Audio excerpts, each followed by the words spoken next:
371J का अगर कोई हीरो है तो स्वर्गीय वैजनाथ पाटिल जी है।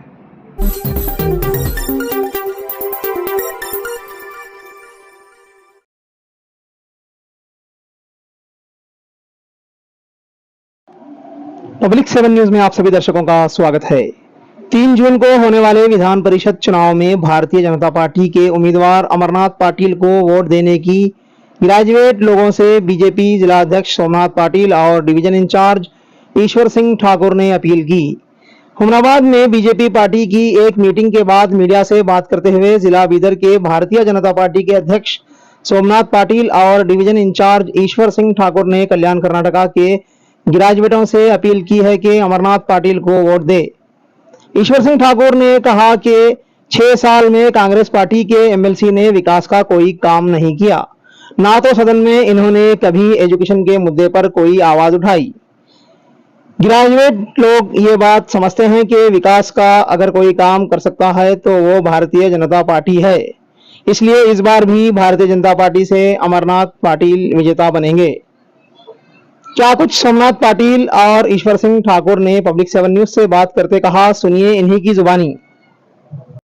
जून 3 ನಡೆಯಲಿರುವ ಈಶಾನ್ಯ ಪದವೀಧರ ಕ್ಷೇತ್ರದ ಚುನಾವಣೆಗೆ ಭಾರತೀಯ ಜನತಾ ಪಕ್ಷದಿಂದ ಇದೇ ಕ್ಷೇತ್ರವನ್ನು ಪ್ರತಿನಿಧಿಸಿದಂಥ ಹಿಂದಿನ ವಿಧಾನ ಪರಿಷತ್ನ ಸದಸ್ಯರಾದ ಹಾಗೂ ಭಾರತೀಯ ಜನತಾ ಪಕ್ಷದ ರಾಜ್ಯದ ಪ್ರಧಾನ ಕಾರ್ಯದರ್ಶಿಗಳಾಗಿ ಕೆಲಸ ಮಾಡಿದಂಥ ಅಮರನಾಥ್ ಪಾಟೀಲ್ ಅವರು ಅಭ್ಯರ್ಥಿಯಾಗಿದ್ದಾರೆ।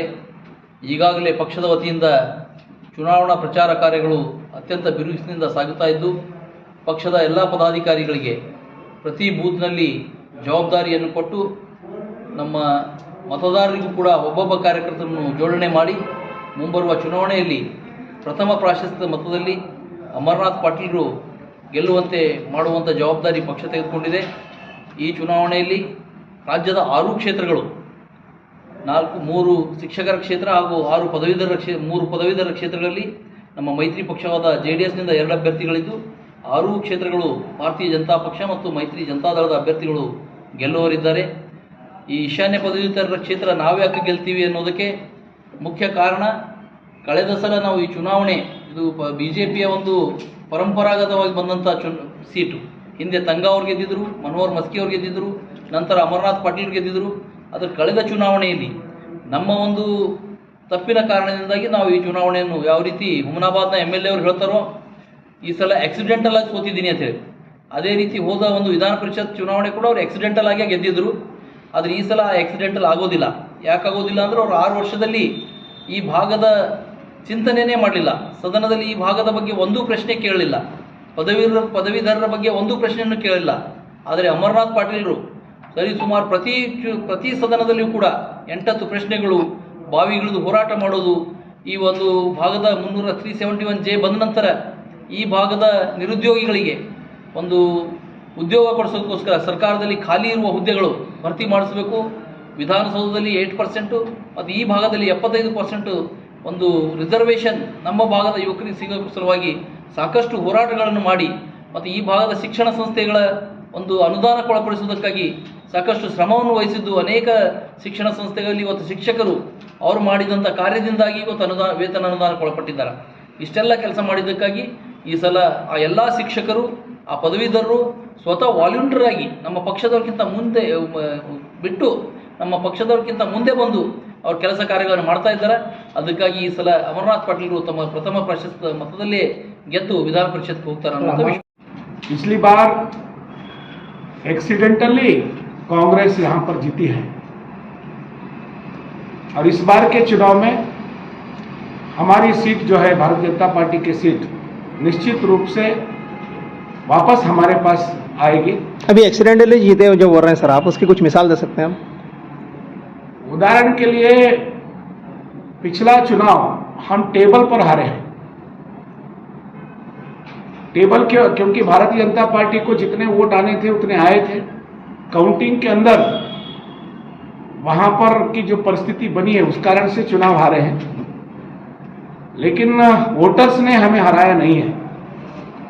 और इस बार निश्चित रूप से ग्रेजुएट जो हमारे वोटर्स है वो अमरनाथ पाटिल जी के पक्ष में हम देख रहे थे। अभी अध्यक्ष जी ने बताया कि कहां पर भी जाओ वहां पर अमरनाथ पाटिल जी का अनुदान दिखाई देता है।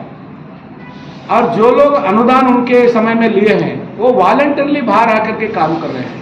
जो प्रोफेसर्स हैं, डॉक्टर्स हैं, इंजीनियर्स हैं और भिन्न भिन्न क्षेत्र में काम करते हैं, वो वॉलंटरली आकर के अमरनाथ पाटिल जैसे आदमी सदन में जो लोगों के लिए लड़ता है, कल्याण कर्नाटक भाग के लिए लड़ता है, ऐसा व्यक्ति चुन करके जाना चाहिए। इसलिए वो बाहर निकल करके काम कर रहे हैं और उनका जो काम हुआ है सदन में, जो लड़ाई उन्होंने इस क्षेत्र के लिए की है, अब 6 साल में आप कहीं पर तो देखे हैं क्या? अभी जो विधान परिषद के सदस्य हैं, मैं समझता हूं उन्होंने इस 6 साल में 1-2 तो प्रश्न डाले हैं क्या?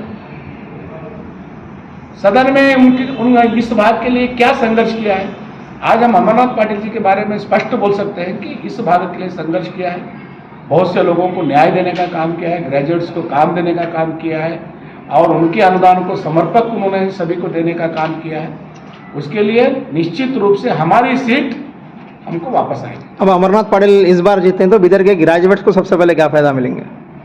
देखिए, बीदर उनका स्वभाव ही, क्योंकि वो एक पार्टी के हॉनेस्ट वर्कर है, अध्यक्ष जी ने बताया ना, पार्टी के हॉनेस्ट वर्कर है और स्टेट के जनरल सेक्रेटरी बन के काम किए हैं और पार्टी ने जो भी काम उनको दिया है निभाया है और वो पब्लिक के बीच में रहने वाले हैं। उनको क्या ग्रेजुएट्स के लिए कर सकते हैं, उनका एक विजन है। ग्रेजुएट्स के लिए हम क्या करना है, उनके लिए, उनके डेवलपमेंट के लिए क्या काम करना है, उनको एम्प्लॉय बनाने के लिए क्या काम करना है, ये विजन अमरनाथ पाटिल जी का है सर। और वो विजन के 100% हमारे बीदर जिला ने कल्याण कर्नाटक 371J का जो फायदा दिलाने के लिए उनका बड़ा योगदान है, क्योंकि सदन में उन्होंने बहुत संघर्ष किया है और ये सारे हमारे क्षेत्र के बीदर के लोगों को पता है कि ये ग्रेजुएट के लिए लड़ने वाले आदमी हैं और इनको चुन के लाएंगे तो हमारे लिए फ्यूचर में फायदा है, कि सारे लोगों को पता है। ये 371J का हीरो तो मल्लिकार्जुन खड़गे को बताते ना सर। देखिए, 371J आज हम वैजनाथ पाटिल जी को हम याद करना जरूरी होता है, चिंचोली की, जिन्होंने पूरे जीवन काल में आर्टिकल 370J के लिए संघर्ष किया और कई समय पर उन्होंने सदन में भी संघर्ष किया, सदन के बाहर भी संघर्ष किया। मैं आज स्पष्ट रीति से कहना चाहता हूं, अगर 371J का अगर कोई हीरो है तो स्वर्गीय वैजनाथ पाटिल जी है। तो कांग्रेस पार्टी का क्या रोल है फिर 371J में जो संघर्ष रहा? मैंने बताया ना, कांग्रेस का ना आजादी में रोल था, ना 371J दिलाने में रोल था।